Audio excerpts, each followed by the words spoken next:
লাউ কানাল বাহরু মিদাদান লিকালিমাতি রাব্বি লানাফিদাল বাহরু ক্বাবলা আন তানফাদা কালিমাতু রাব্বি ওয়ালাউ জিইনা বিমিসলিহি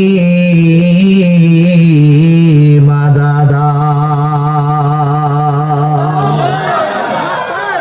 কোরআন তেলাওয়াতের পরে যারা আল্লাহু আকবার বলবে আল্লাহ তাদের জান্নাতে যাওয়ার পথ সহজ করে দিবেন। জোরে বলুন আল্লাহু আকবার। কুল্লাউ কানাল বাহর, হে নবী আপনি বলে দিন পৃথিবীতে যত সাগর আছে, পৃথিবীতে যত নদ নদী আছে, পৃথিবীতে যত খাল বিল আছে, পৃথিবীতে যত পুকুর পুষ্করণী আছে, এক কথায় পৃথিবীতে যত পানি আছে, সব পানিগুলো যদি কালি হয়ে যায়, পৃথিবীতে যত গাছ দাঁড়ানো আছে সব গাছগুলো যদি কলম হয়ে যায়, পৃথিবীতে যত মাটি আছে, জমিন আছে, সব জমিনগুলো যদি কাগজ হয়ে যায়, দাঁড়ানো গাছ নামক কলম দিয়ে, জমিন নামক কাগজের উপরে সাগরের পানি নামক কালি দিয়ে গাছ কলম বানিয়ে তুমি যদি লিখতে শুরু করো, লিখতে লিখতে লিখতে লিখতে কখন জানি কাগজগুলো ফুরায় যাবে, কলমগুলো শেষ হয়ে যাবে, সাগরের পানিও শেষ হবে, আর একটা সাগরের পানিও যদি নিয়ে এসো সেটাও শেষ হয়ে যাবে, তখনও পর্যন্ত তোমার রবের কথা লিখে শেষ করা যাবে না। বলুন তো সেই রবের নাম কি? আর একটু জোরে বলেন সেই রবের নাম কি? আল্লাহরে শুকরিয়া আদায় করলে আল্লাহ নিয়ামত বাড়িয়ে দেয় না কমিয়ে দেয়? তাহলে কারোর জবান বন্ধ থাকবে না, সবাই মিলে বলছি আলহামদুলিল্লাহ।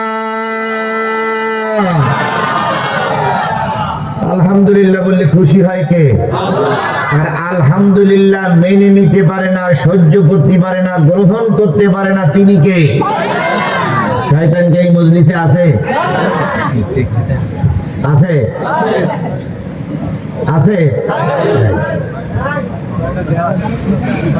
পিছনে একদম বলছে অভাব নাই, আর সামনে বলছে নাই, তাহলে কোনটা সঠিক? আছে না নাই? এইবার বলছে আছে। যদি থাকে তাহলে দেখাই দেন, আমরা একটা শয়তান দেখি ভাই কেরাম লাগো, আমি তার একটু দেখি না ভাই, কারণ তাহলে তারপরে কি শয়তান আছে? নাই। বাবার মুরব্বী বলেছে নাই, তাহলে নাই নাকি? আচ্ছা বলুন তো, আপনাদের এই শাহীখলা কেন্দ্রীয় বড় মসজিদ, এই মসজিদে যখন শুক্রবারে নামাজ হয় অথবা উক্তীয় নামাজ হয়, এই মসজিদে কি শয়তান থাকে? থাকে? যদি নাই থাকে তো জুতো চুরি করে কারা?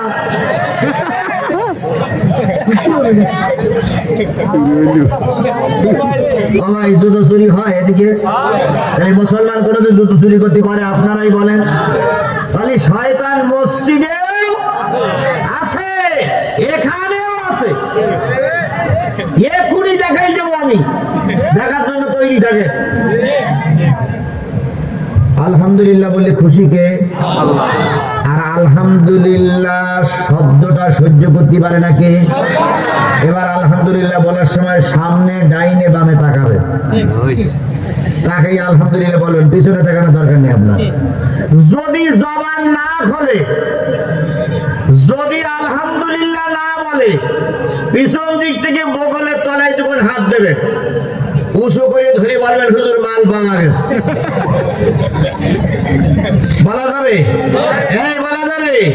বলা যাবে? তাহলে এবার ডাইনে বামে সামনের দিকে তাকাই বলুন তো আলহামদুলিল্লাহ।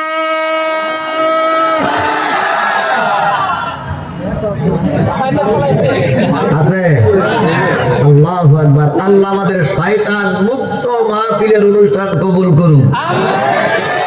প্রশংসা সবই কেবল তোমারই, প্রশংসা সবই কেবল তোমারই রব্বুল আলামিন। দয়াল মেহেরবান করুণায় ভুরান, দয়াল মেহেরবান করুণায় ভুরান, আর কেউ নাই তুমি মালিক শেষ বিচারের দিন,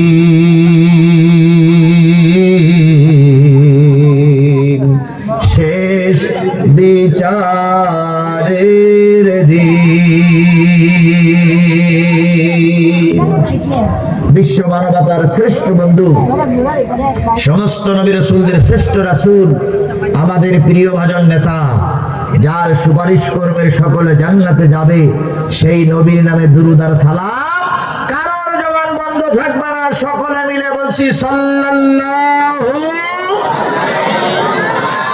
আল্লাহ বলতেছেন ফালা ওয়া রাব্বিকা লা ইউমিনুনা হাত্তা ইউহাক্কিমুকা ফীমা শাজারা বাইনাহুম সুম্মা লা ইয়াজিদু ফি আনফুসিহিম হারাজাম মিম্মা কাযাইতা ওয়া ইউসাল্লিমু তাসলিমা। আয়াতটা কি কোরআন শরীফে আছে? ফালা ওয়া রাব্বিকা লা ইউমিনুন, আল্লাহ পাক বলেন নবী স্পষ্ট করে মানুষকে জানিয়ে দাও, ততক্ষণ পর্যন্ত সে মুমিন হতে পারবে না, কোন নারী মুমিনা হতে পারবে না, কোন পুরুষ মুমিন হতে পারবে না, যতক্ষণ পর্যন্ত তোমার বিচার, তোমার ফয়সালা, তুমি যে রায় দেবে সেই রায়টা যতক্ষণ পর্যন্ত সন্তুষ্ট চিত্তে মেনে নিতে না পারবে, ততক্ষণ পর্যন্ত সে ব্যক্তি মুমিন হতে পারবে না। নবীর বিচার ফয়সালা, নবীর রায় মানে কোরআনের রায়। জোরে বলেন কিসের রায়? কোরআনের রায়, নবীর ফয়সালা যতক্ষণ পর্যন্ত একটা মুসলমান সন্তুষ্ট চিত্তে মেনে না নেবে, ততক্ষণ সে কি হতে পারবে না? মুমিন হতে পারবে না। এবার উল্লাপাড়ার মুসলমানেরা, এবার উল্লাপাড়ার মুসলমানেরা, বাংলাদেশে 5.5 থেকে 6 লক্ষ মসজিদে দৈনিক আজান হয়, আজানের পরে দৈনিক জামাতে নামাজ হয়। বলুন তো উল্লাপাড়ার মুসলমানেরা, আল্লাহর কোরআন দিয়ে কি আমাদের দেশ চলে? স্পষ্ট করে বলবেন, কোরআন দিয়ে কি দেশ চলে? কোরআনের আইন আমাদের সমাজে কোন জায়গায় কি চালু আছে? আছে? আছে? এক জায়গাও নাই। মসজিদে আছে, ভাই বলেছে মসজিদে আছে। আচ্ছা, মসজিদে কি কোরআনের আইন চালু আছে? আছে? যদি তাই থাকে আপনার কথা মেনে নিলাম। সুদ খাওয়া যাবে না, কার নির্দেশ? জোরে বলবেন, কার নির্দেশ? ঘুষ খাওয়া যাবে না, কার নির্দেশ? জেনা করা যাবে না, কার নির্দেশ? এখন এই কথা যদি ইমাম সাহেব মসজিদে শুক্রবারের দিন বলে, সুদী রদ যদি করে, ঘুষি রদ যদি করে, জেনা রদ যদি করে, ব্যভিচারের রদ যদি করে, যেই শুক্রবারে ওয়াজ করবে, পরের শুক্রবারে ইমাম সাহেবের আর আশা লাগবে না। সভাপতি সেক্রেটারি যুক্তি পরামর্শ করে বলবে, ইয়া হুজুর পাল্টা অনেক দিন হয়েছে। আসলে অনেক দিনটা নয়, সুদীর কথা বলেছে, ঘুষির কথা বলেছে, তাই মসজিদের ইমাম সাহেবের চাকরি থাকে না। জেনাকারীর কথা বললে মসজিদের ইমাম সাহেবের চাকরি থাকে না। তাহলে কি করে বললেন মসজিদে কোরআনের আইন চালু আছে? মাদ্রাসাগুলো কি কোরআনের আইন চালু আছে? আছে? আছে? তাই যদি থাকতো, মাদ্রাসায় শেখানো হয় কি? কোরআন হাদিস। মাদ্রাসায় শেখানো হবে কোরআন হাদিস।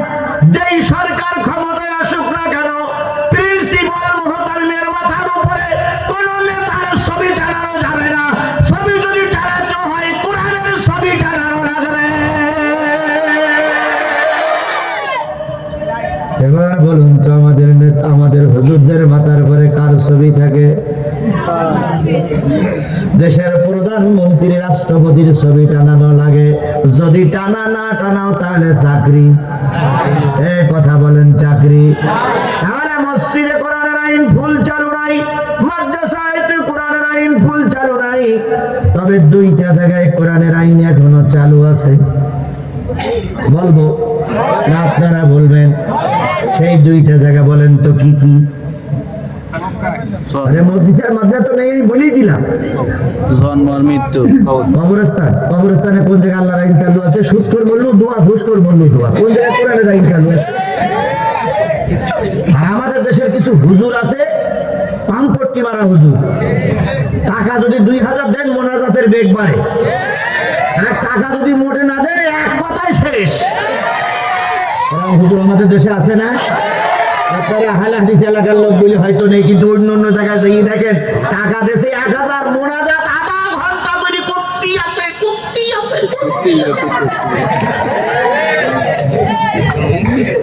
দুই একজন মোনাজাত সহ্য করতে না পেরে পিঠির পরে রেখে দেয়, একজন হাত আর একজনের পিঠির পরে রেখে দেয়, রেখে বলে হুজুর আপনি তো 1000 টাকা পাবেন, আমার তো জিলিপি হয় কিনা তার ঠিক নেই, এই মোনাজাত থেকে দিলাম, এই মোনাজাত থেকে দিলাম। হয় না? হয় না? হচ্ছে। তাহলে কবর খোলানো ইসলাম ঠিক মতন চালু নাই। তাহলে দুইটা জায়গায় ইসলাম চালু আছে, বলবো? এক নম্বর হচ্ছে বিয়ের দেনমোহর।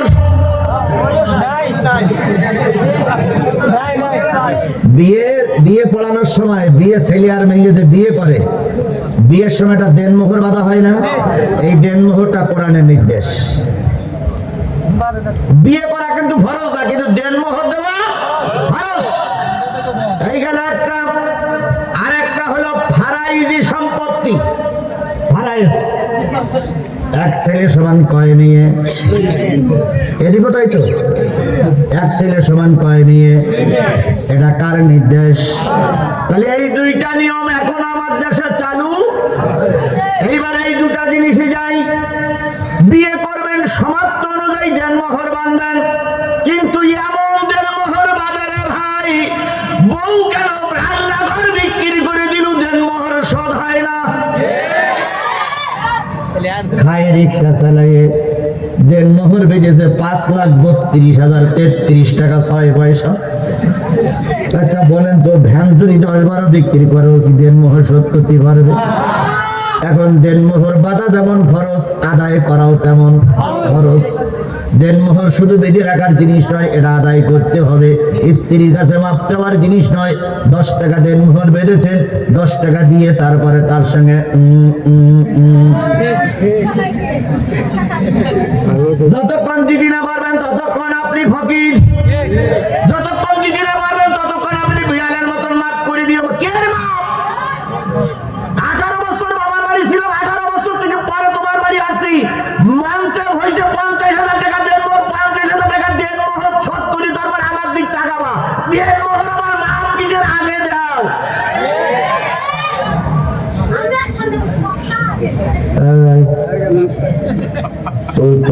তো হচ্ছে তোমরা ভবিষ্যতে দেনমোহর দেবা নাই নেবা। তাহলে দেনমোহর শুধু খাতা কলমে, আসল জায়গায় চালু। এবার আসেন ফারাইজি সম্পত্তিতে যাই। এক ছেলে সমান কয় মেয়ে? শিক্ষিত মানুষ, গ্রাজুয়েট মানুষ, উকিল মানুষ, কলেজ ভার্সিটি থেকে পাস, কলেজের প্রিন্সিপাল, মাদ্রাসার সুপার, 2 মেয়ে আর 3 ছেলে। যাওয়ার আগে 3 ছেলের নামে সব জমিগুলো লিখে দিয়ে যায়, মেয়েগুলোরে বেঈমানি করে যায়। এরকম লোক আমার দেশে আছে না নাই? তাহলে ফারাইজি সম্পত্তি যদি আল্লাহর বিধান ছিল, সেটাও আমরা সর্বনাশ করে ফেলেছি। ওখানেও আমাদের সম্পত্তি আমরা ছেলেদের নামে লিখে দেই।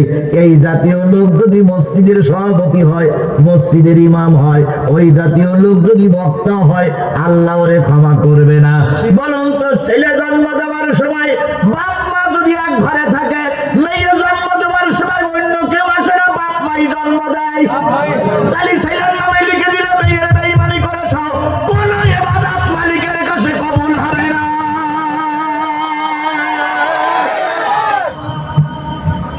এরকম লোক উল্লাপাড়ায় আছে? এখানে আছে? হ্যাঁ, হাত তোলেন তো ভাই, তোলেন ভাই, হাত তোলেন, হাত তোলেন, হাত তোলেন। যারা যারা মেয়ে বেঈমানি করে ছেলের নামে জমি লিখে দিয়েছে হাত তোলেন। আরে তোলেন না কেন? এখন লজ্জা পাচ্ছেন, কিন্তু যেদিন আল্লাহর দরবারে দাঁড়াবেন সেদিন কি কৈফিয়ত দেবেন আপনি?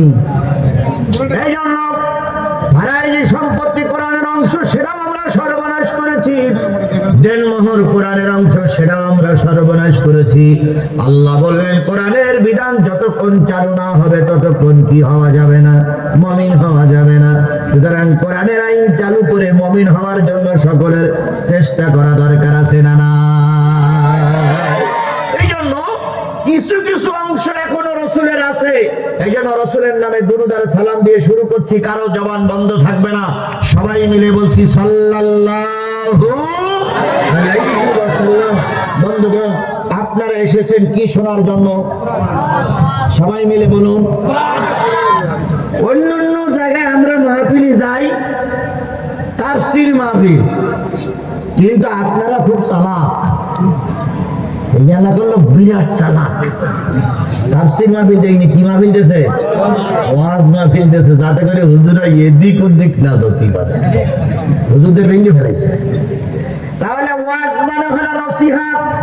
বাংলা করি এবার, ওয়াজ মাহফিলে বাংলা করি। ওয়াজ মানে কি? নসিহত। মাহফিল মানে গণজমায়েত। যেই গণজমায়েতে মানুষের কল্যাণের জন্য নসিহত করা হয় কোরআন আর হাদিস দিয়ে, সেই গণজমায়েতের নাম হলো ওয়াজ মাহফিল। কথা কি বুঝেছেন?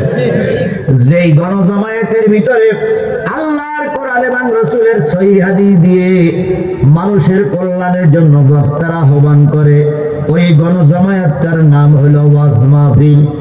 তাহলে এই গণজমায়েতের মাহফিলে কিসের থেকে কথা হবে? বলেন তো, কালকে উল্লাপাড়ার 3 রাস্তার মুখী রাজনৈতিক জনসভা হবে, ওটা কি কেউ ওয়াজ মাহফিল বলবে? তারপরে কিছুদিন পরে আপনাদের এই মাঠে রাজনৈতিক জনসভা হবে, ওটারে কেউ কি ওয়াজ মাহফিল বলে? বলে না, কারণ ওখানে নেতাদের বক্তৃতা চলে, কোরআন হাদিসের আলোচনা চলে না, তাই ওইটারে ওয়াজ মাহফিল বলে না। ওয়াজ মাহফিল সেটাই যেখানে কোরআন হাদিসের আলোচনা হয়। তাহলে এখন কোরআন হাদিসের আলোচনা করতে গেলে এক এক জায়গার শ্রোতা এক এক রকম। কেউ কিসসা কাহিনী শুনতে চায়, কেউ সহিহ কোরআন হাদিস শুনতে চায়, কেউ হাস্যরস পছন্দ করে, কেউ আবার যদি একটু কান্দাতি পারে তালি বলে না এই বক্তা সবাই রে কান্দাইছে, বক্তা এক এক জায়গার শ্রোতা এক এক রকম আছে না নাই? এখন আপনারা যেই জায়গার শ্রোতা, এখানকার শ্রোতা কেমন তা আমি জানি না, তবে ওয়াজ মাহফিল যখন দিয়েছেন তখন বক্তাদের অবশ্যই কোরআন আর হাদিস থেকে কথা বলা লাগবে। তাহলে এক এক করে ঢোকেন। আলেমরা দয়া করে আমার দিকে একটু খেয়াল করেন। আল্লাহ রাসূল বলেছেন আদ-দীনু নাসিহাতুন সালাসা, আদ-দীনু নাসিহাতুন সালাসা, আদ-দীনু নাসিহাতুন সালাসা। দিন একটা নসিহত, দিন একটা নসিহত, দিন একটা উপদেশ, দিন একটা ওয়াজ। কুলনা লিমান, সাহাবীরা বলেন ইয়া রাসূলুল্লাহ, বক্তা যখন ওয়াজ করবে, বক্তা যখন ওয়াজ মাহফিলে বলবে, বক্তা কয়টা বিষয়ের উপরে ওয়াজ করবে? নবী বললেন বক্তা যখন নসিহত করবে, বক্তার নসিহতের ভিতরে 5টা জিনিস থাকা লাগবে। কয়টা? সবাই মিলে এক এক করে যান। কয়টা? 5টা। সাহাবীরা বললেন কি কি? নবী বললেন ক্বালা লিল্লাহ, বক্তা যখন ওয়াজ নসিহত করবে তখন সর্বপ্রথম মঞ্চে উঠেই আল্লাহর কথা বলবে। যেই মাহফিলে আল্লাহর কথা হয় না ওইটা ওয়াজ মাহফিল বলা যায় না। আমাদের দেশের নেতারা জাতীয় সংসদে কথা বলে পবিত্র জায়গা, 20 মিনিট যদি সময় পায় 15 মিনিট যায় আরাধনা করতে। জাতির সর্বশ্রেষ্ঠ সন্তানকে স্মরণ করছি। 100-1000 বছরের বাঙালি অমুক নেত্রী আমাকে এই দিয়েছে সেই দিয়েছে, তাই আমি সংসদে আসতে সুযোগ পেয়েছি। উল্লাপাড়ার মানুষ আমাকে বিপুল ভোট দিয়ে জাতীয় সংসদের সদস্য বানাই দিয়েছে, তাই আমি জাতীয় উল্লাপাড়ার মানুষদেরকে স্মরণ করছি আমার দলের নেতা কর্মীদের। এই বলতে বলতে যায় 17 মিনিট, আর 3 মিনিট এখানে রাস্তা দেবেন, ওখানে পুল দেবেন, ওখানে কালভার্ট দেবেন বলে আমার কথা শেষ, বসে পড়ে। 17 মিনিট কথা বললো, একবারও আল্লাহর নাম উচ্চারণ, রাসূলের নামে দুরূদ। আল্লাহ বলতেছে বান্দা তোর সম্মানিত করলাম, তোরে সবাই দিলাম। উল্লাপাড়ার মানুষ তোরা চিন্তা না, তোরে চেনার জন্য পরিবেশ তৈরি করে দিলাম। এখন তুই জাতীয় সংসদে সম্মানিত হয়ে গেছিস, আমার শুকরটা আদায় করে তা তুই করলি না। রাসূলের নামে দুরূদ পড়া দরকার ছিল, তা তুই করলি না। এখন যারা তোর পাক গলায় পরাছে ফুলের মালা, 2 বছর 3 বছর পরে ওরাই পরাবে তোর গলায় জুতোর মালা। এরকম একটা অবস্থা আমাদের দেশের লোক আমরা দেখেছি না দেখিনি? কথা বলেন, দেখেছি না দেখিনি? কি কায়দায় অহংকার করে বলতে আমরা পালাই না, আমরা পালাবো না। ওরা এখানে কার বাড়ি জেগে উঠবে? ফখরুল সাহেবের বাড়ি জেগে উঠবে। ফখরুল সাহেব দরজা খুলে একটু জায়গা দিয়েন। ফখরুল সাহেব দরজা খুলে বসে আছে, কিন্তু মেহমান পাচ্ছে না।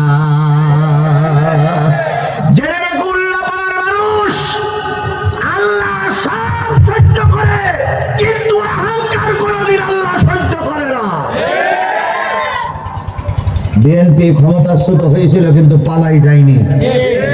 বাংলাদেশ জামাত ইসলামীর শীর্ষ নেতাদের ফাঁসির কাস্টে ঝুলানো হয়েছে, কিন্তু বাংলাদেশ জামাত ইসলাম ময়দান ছেড়ে পালিয়ে যায়নি। আর কি কায়দায় বলতো আমরা পালিয়ে নাই, এমন তারা খেয়েছে শেষ পর্যন্ত দুপুর বেলার ভাতও কপালে জুটিনি। খেলা কার? জোরে বলেন খেলা কার? তাহলে এটা যদি ওয়াজ মাহফিল হয়ে থাকে, তাহলে সর্বপ্রথম কার কথা হবে? আমরা কি আল্লাহর নামে প্রশংসা করেছি? আল্লাহর নামে প্রশংসা করেছি? এই কথা বলেন করেছি? 2 নাম্বার, ওয়ালি রাসূলিহি, রাসূলের নামে দুরূদ পড়ে তাফসীর শুরু করতে হবে।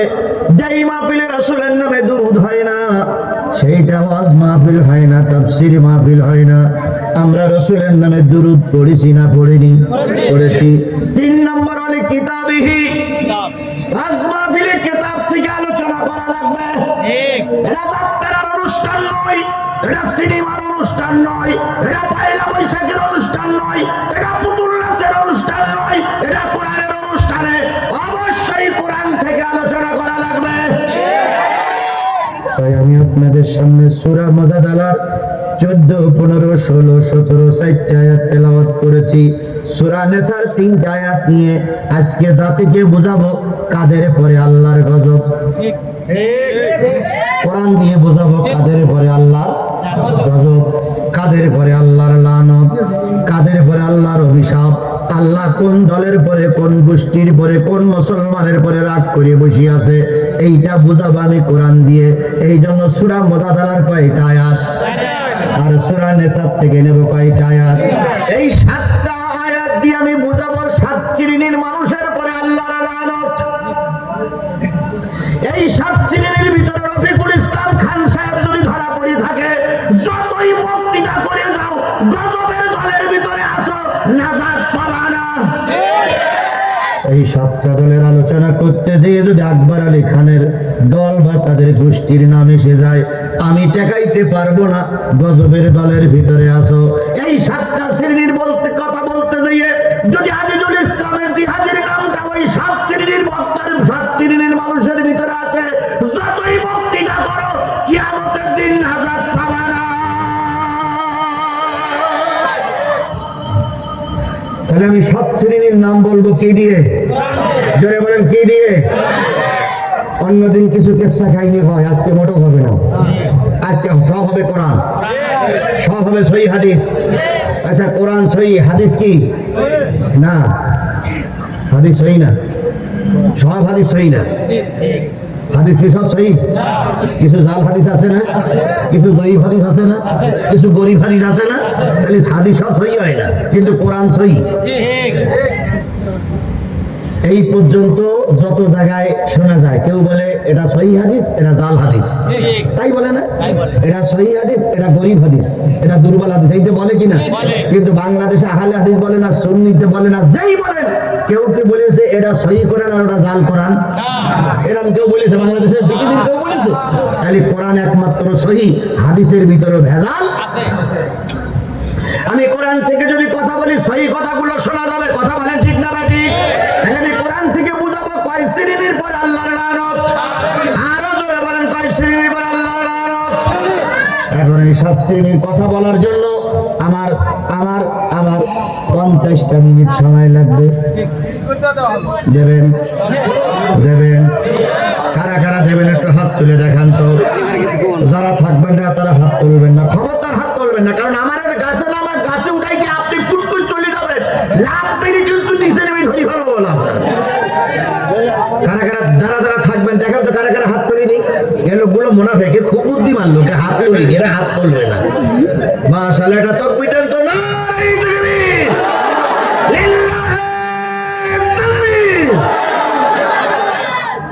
হাত তুলে কারা দেখলাম? আল্লাহ কি হাত উঁচু করে দেখেছে? এই কথা বলেন, দেখেছে? কি করে দেখবে? মাথার উপর তো সামিয়ানা, তারপরও সামিয়ানা নিচে হাত তুলেছেন, দেখেছে তো আল্লাহ। তাহলে আপনি ওয়াদা করেছেন 7 শ্রেণীর নাম আপনি শুনবেন, আর আমি ওয়াদা করেছি কোরআন দিয়ে 7 শ্রেণীর নাম বলবো। যদি আপনি আমার মোনাজাতের আগে চলে যান তাহলে আপনি ওয়াদা খেলাপ করলে কি হয়? এই ওয়াদা যারা খেলাপ করে তাদের কি বলে? আর জোরে বলেন কি বলে? আচ্ছা, আপনারা নিচেতে দেখেছেন উপরের লোকগুলো হাত তুলেছিল না তুলিনি? তুলেছে তো। এরাও যদি যায় তাহলে পিছনে লিখে দেবেন ময়ূকার দন্ত নায়িকার ভাইকার ক নম্বর 1। তাহলে আমরা কি মুনাফিক হব না মুসলমান হব? তাহলে আমিও হাত তুলেছি, আপনারাও হাত তুলেছেন। কথা যতক্ষণ শেষ না হবে, আমি যতক্ষণ ওয়াখিরু দাওয়ানা আলহামদুলিল্লাহ না বলবো ততক্ষণ যাওয়া যাবে না। ও ভাই, আমি যখন দাওয়াত নেই তখন 2-3টে সত্য দিয়েই দাওয়াত নেই। সেটা হলো আমার এই তারিখ ফাঁক আছে, আপনি পারলি নেন, না পারলে নিয়েন না।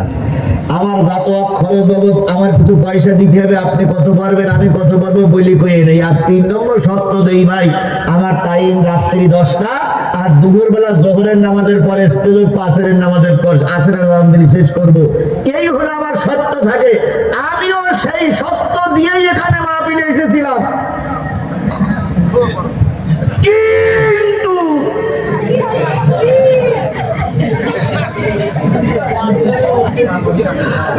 ভাই রে কি বিপদে যে পড়েছি আজকে।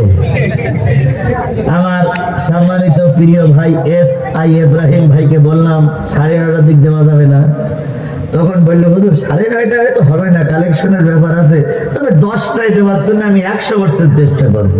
আমি বললাম যাক, তাও আলহামদুলিল্লাহ। 10টা বেজে 15 মিনিটে ফোন দিলাম, ভাই ফোন ধরলো না। 10টা বেজে 25 মিনিটে ফোন দিলাম, বললেন হুজুর তৈরি হন, এক্ষুনি যাইতে হবে। আচ্ছা, তৈরি হয়ে এসে এখানে 25টা মিনিট আমাদের বসে থাকতে হলো রে ভাই। যদি আমি সত্যি যদি 10টায় শুরু করতে পারতাম তাহলে 12টায় শেষ করলে আপনাদের ঘুমির ব্যাঘাত ঘটতো না। কমিটিরে বলি আপনাদেরও বলি, আজকের এই মাহফিলটা 4টা পর্যন্ত শুনে আগামীকাল ফজরের নামাজে যদি 5 জন লোক জামাতে কম হয়, এর জন্য কমিটিও দায়ী, বক্তাও দায়ী। আর আজকের মাহফিল শুনে যদি কালকের ফজরের জামাতে যদি 6 জন লোক বেশি হয়, তাহলে কমিটি সার্থক, বক্তাও সার্থক। এই জন্য সবসময় চেষ্টা করবেন, কালেকশন আপনাদের দরকার, এটাও ঠিক, কিন্তু আগামীতে চেষ্টা করবেন অধিক রাত পর্যন্ত মাহফিল শুনে যেন জামাত বা নামাজ সালাত কাজা না হয়ে যায়। এটা আপনাদের জানার জন্য জ্ঞাতার্থে দিলাম, আশা করি আপনারা কথাটা স্মরণ রাখবেন। আমার ভাইয়েরা, তাহলে 3 নম্বর কথা হবে কিসের থেকে? 4 নম্বর আম্মাল মুসলিমিনা ওয়া ইমামাতিহিম, এখানে সব নেতারা বসে আছে না ভাই? নেতাদের নেতৃত্ব কেমন হবে, এক এক নেতার গুণ কেমন হবে, সেটাও কোরআন দিয়ে আলোচনা হবে। আর 5 নম্বর হলো সাধারণ কিছু মানুষ, নারী আর পুরুষ শুনতেছে, সাধারণ কিছু মানুষের হেদায়েতের কিছু কথা কোরআন আর হাদিস দিয়ে বলা লাগবে। তাহলে কয়টা বিষয়ের পরে ওয়াজ? 1 নম্বর আল্লাহ, 2 নম্বর, 3 নম্বর, 4 নম্বর নেতা নেতা নেতা নেতা নেতা, 5 নম্বর আপনারা। তাহলে 2টা পয়েন্ট আমার আলোচনা শেষ। 3 নম্বর পয়েন্ট কিসের থেকে? এবার আমি কোরআন থেকে আলোচনা শুরু করতে পারি না? পারি।